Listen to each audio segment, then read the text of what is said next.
I remember my first day on the gym floor as a personal trainer, and I was stood there holding my diary, pretending I was making notes, when really I was looking at all the personal trainers training their clients.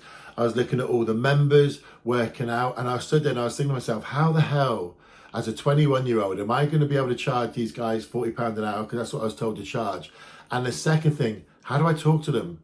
How do I go up to these people and break the ice and start the conversation and then lead it so they would come in for a consultation without sounding over the top, salesy and pushy? And I was suffering with severe imposter syndrome. There was trainers in there who were established, and I was this new personal trainer, and I had no idea what to do.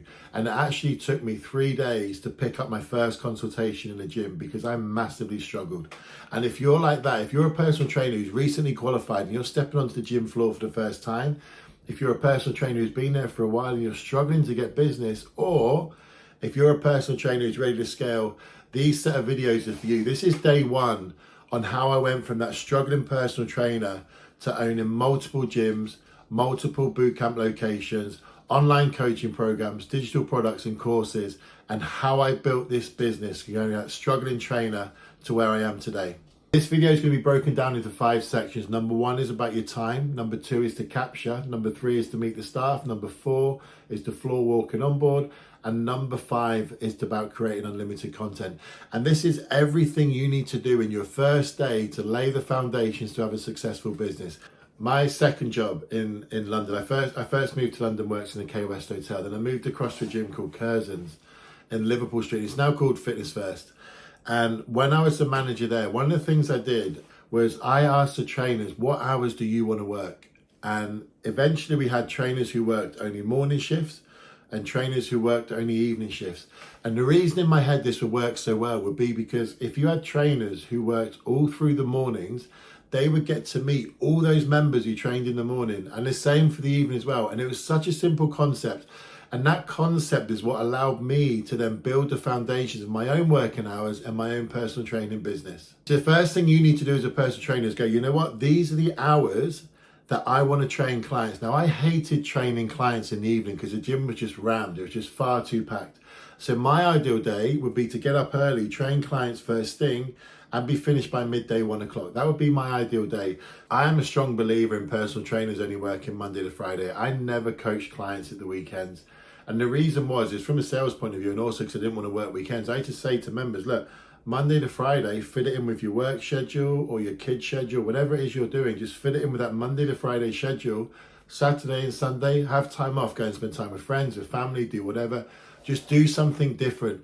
And it's so much easier for people to stick to that routine on Monday to Friday. So as a trainer, strongly recommend Monday to Friday, same hours every single week. And then you then want to schedule about 15 to 20 hours for your first few months of doing work that actually builds a business. And we'll talk about that a little bit later on. And the second part is to capture. Now, this is your first day in a new environment, whether you're working in a commercial gym or whether you're working in a private studio. So do the first part well. You've got Instagram, you've got social media.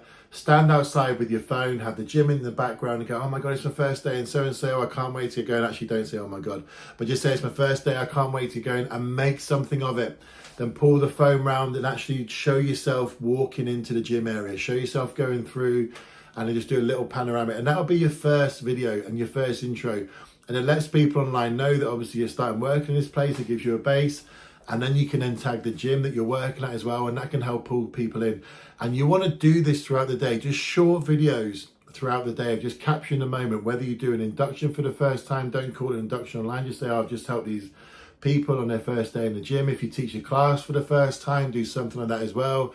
If the gym's busy and you're just stood there as well, show the gym behind you, going, oh, look how many people are in here.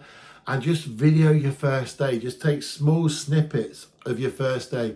And if you do work in a commercial gym or a private studio, one thing I'd recommend doing as well is do a very short 15 to 30 second video of just a walkthrough, okay? Because you're going to have some members who are very nervous and they're thinking, oh my God, especially in a private gym as well, they're going to be thinking, if I go and train with this trainer, what's the environment going to be like? What's going to be like there? Who am I going to see?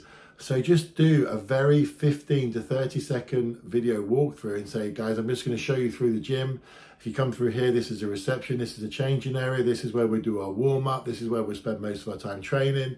and this is where we'll do our abs, and then we can go from there. Just something so quick, but it shows them the space, and it removes that first barrier of fear of them thinking, oh my God, where am I going to go and train? Part 3 is about meeting the staff. Go and introduce yourself to the receptionist, go and introduce yourself to other trainers, and then we go and introduce ourselves to the sales staff and the general manager, and just have a quick chat with them. Just get to know them, get to meet them, because these are the people you're going to be working with. And the sales staff and the general manager, if they're still involved in calls, they're going to be the people that you want to talk to, because these are the ones that you're going to help them retain their members, but they're also going to help feed you new clients. Now, some gym policies are different, but what you ideally want to try and get is a list of all the new members for that week, so you can get on the phone to them, give them a call, book them in for an induction. You're not booking them in for a PT consultation. You're going to book them in for an induction and show them around the gym. You then also want to see if you can get copies of all the members that haven't been for a certain period of time. I normally used to pick a month.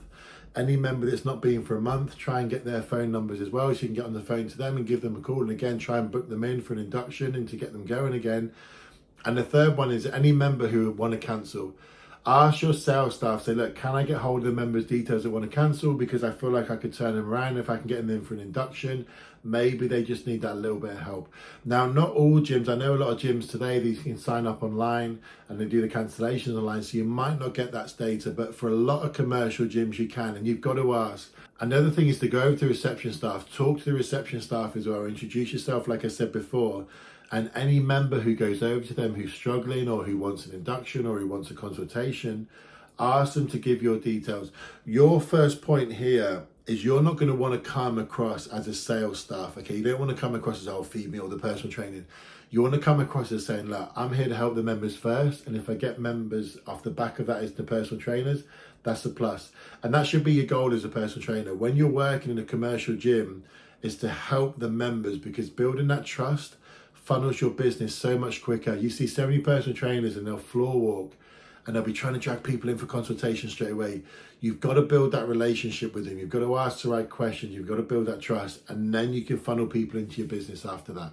Part number 4, floor walking. I used to hate this. Honestly, I told you my first day, I just remember thinking to myself, how the hell am I going to go and talk to these people? And it's hard, like, how do you do it? Like, there's people running, you're like, hi, you want to come and have some personal training? Or there's people deadlifting, they're maxing out, and you're like, lean over and, wow, what do you want to do? You want some PT? And it's so hard. As a trainer, it's so hard to know when to do that when you first start. One thing I never ever used to do, and I always suggest this as well, never go over to somebody to correct their form, unless you see it's really bad and it's going to injure them. But never go over there and correct their form, because you see personal trainers go, oh, your grip strength is wrong. You should be holding it like this rather than like that. Or, oh my God, you need to drop your elbows a little bit higher or a little bit lower. It's absolute rubbish. And all you're doing is intimidating the member, because a lot of people who go to the gym, they're already self-conscious. So a trainer's going to come over to them and go, oh, this is what you need to do instead. You're adding to that. You're adding to it. And your job is to make them feel comfortable. So when you floor walk and when you go and talk to people, you're doing that. You're trying to build a relationship. You're talking to them. You're finding out about them. You're finding out about why they're training, what they tried in the past, what's worked for them, what hasn't worked for them, how long they've been coming here, what classes they do, what they enjoy, what exercise they enjoy. You're trying to find out about them as a person in that gym environment, and then you can then start to help them. They'll ask you advice. If they're struggling with something and you pull that into the conversation, they'll then ask you the question. You can then give that advice, and that's so you can funnel across. So when you're floor walking, just make it every single day. I used to say to myself, right, every single day, and I hated this, every single day, I'm going to go and talk to 15 people, and I'm going to get to know them more, and that's how I'm going to build a relationship with the people on the floor. And I hated it. And it wasn't until a few weeks of doing it that I actually got comfortable. And then it got to a point where they'd be walking in and be like, natural conversation. Nothing was forced. Even when new members were on a gym floor, you could talk to people that you knew and get involved with them, and then you could pull other members in. And it was just building that community and building people around you as well. So as a trainer, when you're floor walking, number 1, never correct form. Number 2, never go direct and say, oh, do you want a personal training consultation? And part 5 is about content. If you work in a commercial gym, you are going to be having so many conversations. People are going to be telling you why they're training, what their struggles are, what they're trying to achieve, what they've done in the past, what they like about exercise, what they don't like about exercise, what their lifestyle struggles are, how their family, how their work. it's just rife with content. So if you're a trainer, it's so easy for you to get all the content you need just from having conversations every single day. You don't need to struggle. All you need to do is have a conversation, pull out your phone, not in front of them, by the way, but pull out your phone a little bit further away and just write notes of what they said and go, there's all your content ideas. So when you're in the gym, you can then go and create content around what you've been told. You can go and create downloads. You can go and create some some PDFs and some video courses. You can create so much just by having conversations. If you're in the gym for 8 hours a day, Monday to Friday, can you think of how many people you're going to talk to, how much information you're going to find out, and how much content you can use to create, which you know is relevant because the people who you want to target are telling you exactly what they want to know. And this is how you build your content calendar as a personal trainer. You don't need to search online. You just need to go and talk to people in the gym. If you do work in a private studio, you can have the same conversations with your consultations.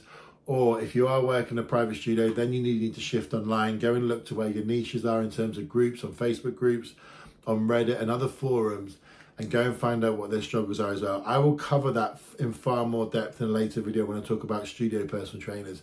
But look, content creation is so easy because all you got to do is talk to people and you'll find out exactly what they want to know. And that's day one. Day one boxed off. Go and implement the hours you're going to work. Go and capture your first day. Go and meet the staff. Go and do some floor walking and go and get some unbelievable content. Come and join me for day two. Remember, subscribe to this, turn on notifications. Come and join me for day two. And I'll show you the next step in building a successful personal training business.